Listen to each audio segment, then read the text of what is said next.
Hello there, and welcome to Story Time and Show and Tell with Miss Ruth. That would be me.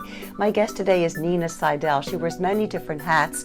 Welcome aboard. Thank you so much for having Welcome me, aboard. Ruth. Thank you. So I'm a psychotherapist. I'm an expressive arts therapist. And many people that go into life coaching actually have a sales background. And the reason that I chose to get trained as a life coach on top of being a psychotherapist is because I want to help people take action in their lives. The way I see it is when I do psychotherapy and when people encounter a psychotherapist and that process of psychotherapy, they're finding ways to make peace with their history, to understand their defense mechanisms, and also to come to insight. I call it coming to insight, as opposed to then what action steps are needed or what blocks might be in the way of taking appropriate action. So I wanted to fuse the two. So people come to insight and then once done, find tools and strategies to then take action on those insights. So do you have to have a storied life yourself to be qualified, or you go like to school and training for this sort of thing? It's a training process, yeah. And So how do you work your mojo? Yeah, I love your questions. Yeah. The idea of reinventing oneself is not new, and I think the idea behind my process and how I like to empower women and couples and families relates to how they're growing in life and what life lessons they're facing and how can they identify with all of who they are, not just smaller and older aspects of themselves. So it's sort of a projection of my having experienced that and continually will. I always will continue to learn and grow. And what can I do to really inspire that in other people is where it came from. So are you like boot camp for the soul? I never thought of that. I mean, I are you like like, that. come on, you can do this? Are you like, are you like, do you hold their hand, like, come on, you can do this? Are you like, come on, like, I'm both. I think I'm the... So when are you Sergeant Carter, like, move it, move it, move it, and when are you just like, aw, I think like, I'm the epitome of the yin-yang as a person and as a clinician and as a life coach and a speaker and an author. I think for me, I walk both sides in terms of having assets that allow me to navigate life. So, really, I want to follow the lead of my client also. I want to respect them. I want to honor where they are and what they're needing. So my style is genuine, and the idea of building safety is absolutely number one for me with everyone I work with and every group that I speak with as well. And also the idea of really advocating for someone's empowerment. And that's where there's a little more gung-ho, energizing, strategizing going on. When do people get derailed? Because it's like life happens, relationships come and go, jobs come and go, kids have their things. It's like life is like the tide. There's high tide, there's low tides. And it's like you could try to fight and flail, or you can just kind of like go with the flow. So when do people get off the track where they go, I need someone like you to help me recalibrate? I think that's a really wonderful question because people learn, they're motivated to learn and grow by different means. Some people need to hit rock bottom before they can identify that they need to change their life or their attitude in life or their direction in life. And others are more motivated by learning and growing and finding an alternative path. Perhaps the ones that they've used in the past don't currently work, or perhaps a relationship ended. I used to work with people that were compulsive overeaters, and you could see their pain physically.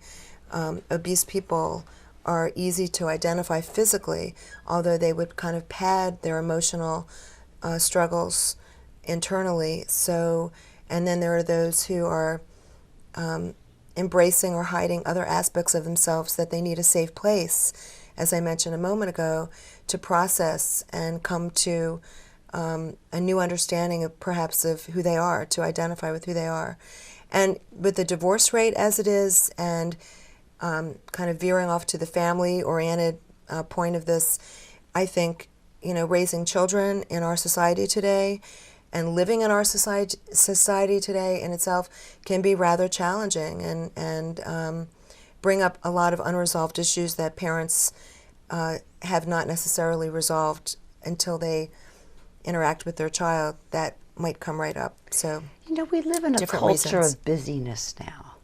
Oh, As if it's a badge of honor. Oh, I'm so busy with it. And I really think we ought to flip the script and say it really isn't something to be proud of that you're so busy. You know, it's like we identify by what we do. And we're so frantic and busy trying to navigate work-life balance, the technology time suck that it is sometimes, where folks just don't know how to disengage and simplify and be instead of do. right. And it seems to be that we wrap our thoughts and success around how busy we are, as if to say it's okay to just chill out. You Well, I can think- identify by how you feel, not by what you Right. do all the time. Well, it's a chaotic world that we live in, and it's very it's not really process oriented. As an expressive arts therapist and a therapist and a life coach, I'm seeing the process, not just the product and the outcome. And I think that for many people, it's about the outcome as opposed to the process. the path. The process. I remember a therapist telling me when I said, wouldn't it be great if life were like computers in that you could just highlight and delete everything. Can I just highlight all the yucky stuff and go delete it and make it vanish? Wouldn't it be great to be Genie? Like, you know, you just make things disappear. Samantha, with you can make it vanish. And the takeaway from the therapist was, Nina, you can't do that. You need to go through. Because when you go through the process, as difficult and as painful and as raw as it is, when you, not if you, when you get to the other side, you will be that much more grateful for what you just went through. You just can't undo life like Absolutely. that. You've got to help them navigate the fire. Absolutely. And sometimes it's in the falling down and tripping and getting lost that the insight comes, or the real core seed that was planted years before that may impact their self-esteem today gets seen fully. And what I say to my clients, one of my favorite expressions, is the only way out is through. There you go. Now, this book is really near and dear to your heart, this Parenting 101 book that you wrote. It is. This one really resonates. Of all the things you do, the many hats you wear, what is it about the process of writing this book and putting it into the hands of those that really crave and need it that really rings your bells? What is it about that, Nina? Well, it was a seed in my life that was planted, was something my mom said when I was, I think, in graduate school in that timeline, that she was done raising my sister, or she was done, pardon me, not raising, parenting my sisters and I. I'm the youngest of 3 girls, and it shocked me, and I was really concerned that that was a statement she made, as though it's a finite relationship. And in other words, I raised you, now you're on your own. kind of like, right. She didn't mean it that way, I don't think, but I took it to heart. And were you 4 at the time? I mean, like, how old were you in this scenario? No, I mean, it was graduate school. Okay, so you were like, you were considered grown up. Yeah. And she's like, all right, I've mommied you enough now. Well, I think the key for me is that we relate to our children from the beginning of our time together until the end of our time together, however long that might be. And with homework, dedicated homework at the end of every chapter, the reason that this means a lot to me, and I hope it means a lot to every reader all over, is the point that we are relating as human being to human being, and that we have to acknowledge and recognize as adults raising children our story and our history and our met and unmet needs, so that when we do relate to our children and raise them at all ages and stages, we can identify with real authenticity what belongs to us and what belongs to the child. Now, are you a parent yourself? Yes, and let me just, can I finish? Okay, thank you. So you really speak from the realm of experience as well. Oh, absolutely. From both sides of having been Absolutely. parented by your own mom and how you choose or And not dad. to choose your own kids. Right, And also the idea that as we do raise and relate to children of all ages, that we acknowledge who they are as a person as they're growing, And if we have any tendencies to respond to our child when it's really someone else because our child might remind us of someone else, a lot of parents get into that soundtrack dynamic, yeah, the child looks, sounds like a family member or an ex-spouse or something. So it's important. The clarity of mind is important, and the idea of really coming from an unconditionally loving place throughout the lifetime relationship, which is not always, it's easier said than done when we feel challenged, and yet the essential unconditional love, which also relates to unconditional respect, is mutual. And most parenting books don't hold parents accountable, I think, in the same way that I am, and also really focus in, shining a light on the dynamic of the relationship between the two, as opposed to separating it out and saying that the child needs to develop, incrementally, which is true. So does the relationship. Well, it's always evolving.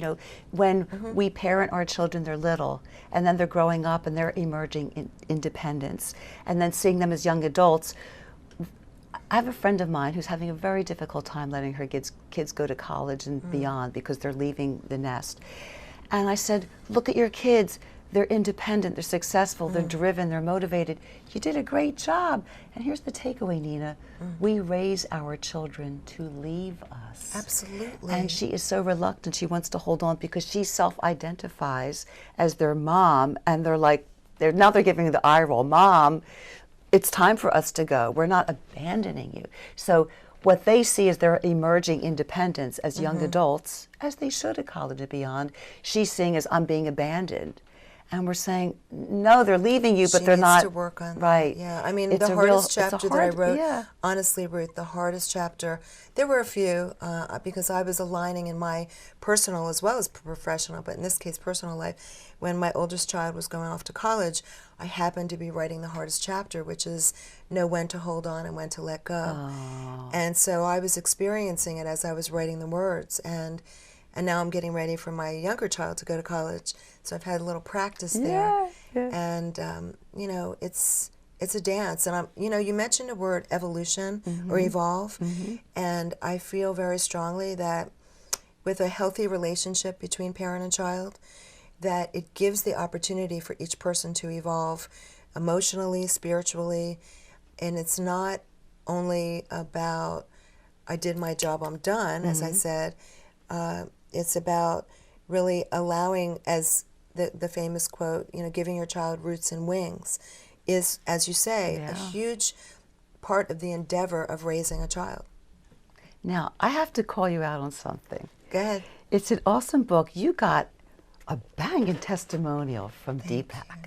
How'd you get to him? Because it seems to me he's on a lot of book jackets these days. I'm like, how do people get to Deepak? Because he's like the man. He's a really nice man. He really He's is cool. exactly who he says he is. Is he really? So he is. How'd you get to him? I'm fascinated. Well, that's a great endorsement. Yeah. Thank you. Yeah. Well, what he says, it's on the back of the book, is if you are interested in conscious parenting, this book is an excellent guide, and I appreciate that, Deepak. Yeah. So I saw him speak. I heard him speak, and I positioned myself in the audience, being a speaker myself, to get his attention. Ooh. So as Did you wear that dress? No. You should have. We could have. No. Not that kind of attention. Yeah, okay. So as he was walking back and forth on the stage, I made eye contact. I was giving him the thumbs up. I was nodding. I was smiling.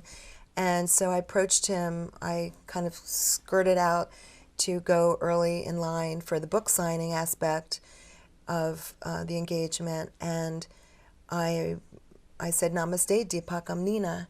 And he looked up and said, "Namaste, Nina." And we began a dialogue, and I pursued his agreement to endorse me, and it took 2 years.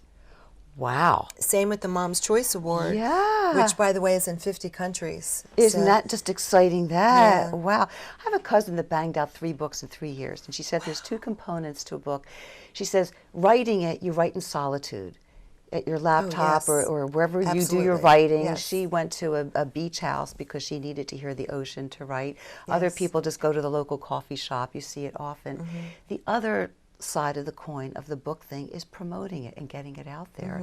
That can be even more difficult than writing the book, because when you write, you're generally by yourself in solitude. Now you've got to introduce it to the masses and to get the message out. Exactly. So that's another challenge for you. Well, you know, isn't it? I had an agent, I mentioned to you briefly, for 8 or 9 months, and what was ironic was that, and I met her serendipitously at the book expo. We looked alike, we had the same shoes on, it was really strange. And she became my agent within a split second. Yeah. And though 9 interested publishers of an unknown, me, author, she ended up writing her own book to help authors market themselves. Oh my. So I was on my own, and I'm actually fine with it now, because even with an agent, authors market themselves. And, you know, if you believe in your project, Yes. if you have something to tell the world, in my case, I really truly want to help heal the world, one family at a time, and help people live their best lives yet. It's coming from my vision and my, you know, passion, as everyone talks about, that drives me anyway. So I'm okay with it as long as the outcome is what I'm imagining, which is quite a big outcome. How do families know when they've gotten it? How do you know, because I always like to say triumph is try with umph put together. So how do you know when your families, because families are always changing dynamic situations, to know they're like, we got this now? Because I would imagine the best badge of honor for you is that they outgrow you. They're like, thank you for the help. I don't need you anymore. Yes. And now, like a child being Yes. released from the nest, Perfect. now we're off and soaring. I love that you just said that. Yeah. Yes, and there are clinicians that want to hold on to their clients, and for not necessarily all the right reasons. So absolutely, but you're totally right. I am happy when they move on, because I always say that they kind of graduated. Yeah. And so that was a good question, though. So what kind of things happen when a family feels triumphant that they were able to harness whatever difficulties and unresolved conflicts they had that brought them to you? Right. Now you give them the tips and the tools and the homework, as you said. They're doing it, they're accomplished, they're accountable. Yeah. What things generally happen? What generally Well, changes whether that they it's- feel like they're victorious? Absolutely, really wonderful question. Whether it's a family, a couple, a single parent and a child, siblings, I've worked with the gamut, an individual client that I might work with. I think the key is that the takeaway is new insight that is workable in their life today, and that the understanding of where they've been and where they currently are is manageable, to the point where they don't really need me, as you said, to hold their hand. They're managing well, and I'm naturally standing up straighter saying it, because I have this expression as well, stand up tall inside yourself, so that self-esteem, communication, a sense of inner peace, a sense of resolution with issues that have remained unresolved for many years, let's say, is on the table and is being sorted out in a peaceful way. And that in itself is a huge accomplishment and a huge triumph for people. It is, because you know what you know and I know, and I've read books to this and spoken to people about this. The best predictor of successful relationships is not how much you love or laugh together. It's how well you resolve conflict. Conflict is going to arise all the time. It could be as simple as, depending on the age, what outfit do you want to wear to school? Where shall we go for dinner? What movie shall we watch? What vacation shall we take? What school shall we go to? So there's always conflict, where one parent might have a set of ideas, another parent, or whatever the dynamic of the relationship, how capably, how deftly, how respectfully you resolve conflict, I think, is really key to the success of any future interaction. And sharing values, too. Sharing values, walking on a path together side by side in the same direction. When it comes to parents and children, though, that's the thing. Parents have to understand their child, it's not healthy for a child to stay attached to mommy's hip when they're 40 years old. Right. Or conversely, like, ooh, I almost fell off the chair. This is my second time sitting in this chair. I'm getting used to it. Conversely, in my friend's situation, where her kids are comfortable and well-adjusted, that they want to go to college outside the area, they want to get their own places, she's the one that I think is creating the drama, like, It's Please her stay. separation anxiety. Yes, because not she needs theirs. because she needs to Yeah. get she needs to get those needs met elsewhere. She needs to also take a look at her pattern of letting go, if that's been a theme in her life that she's had difficulty with, and what else is she holding on to that's painful for her. That's This is painful for her painful. because they're She's in overjoyed to leave. Yeah, and they need to be. They deserve to be. Yeah. And so it's an interesting dynamic to watch unfold. I don't get in the way of it, and I don't offer my advice, but Right. it's an interesting drama just to see Right. about we want our children to be independent and responsible and accountable. And it would be helpful. And yet they Ruth, can fly back to the nest because we're always going to Totally. be there for our kids. And you know something, it would be really helpful for your friend to acknowledge the progress that her children have made, so that they have the confidence to stand up and be their own people away from her.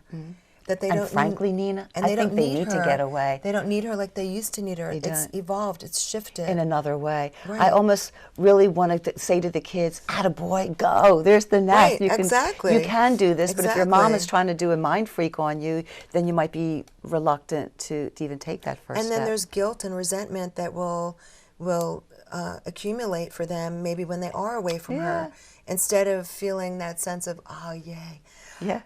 I'm Yeah. on my own. Yeah, Woo. yeah. They might feel guilt or resentment around that.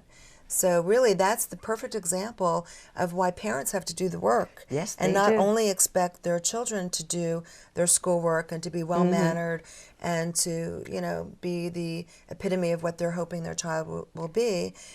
She has work to do too. Absolutely. Well, I am looking to the left of you, and I'm going to guess that's your show and tell. What to bring today, Nina? I brought with me Ah. a piece that I had made. You made this? I don't know the year. That I made in college, and I love. Was this a art. class, or was this just It was an something? art class, right? Really? And I love art. I love music. I'm very creative. Oh, and it's very therapeutic for isn't me. it? What's cool about Do this tell. is It's fascinating. it's pretty, centered. And the whole idea when you're working on a potter's wheel, Ruth. Look how you're caressing it. I Look at this. know. Look. Oh, I just want to pet it. Do you Look at wanna the- hold it? May I? Sure. Okay, great. So tell me about the bowl. All right. Oh, it actually feels very nice. It's Cool. soothing. So it's cool to the touch. Wow. well, the idea of Ah. a centered pot on a potter's wheel is that, this is how I learned it, that when the person is internally calm and centered inside of themselves, the pot will naturally become centered. If there's a part of them that feels off kilter, it is revealed in the product, right? Well, you must have been feeling very balanced this day. Because look at this. I can't even slice a bagel without like one side being thicker than the other one. So this must have been like your happy place when you worked on this. I love working with art and fine arts, and as I said, I like singing.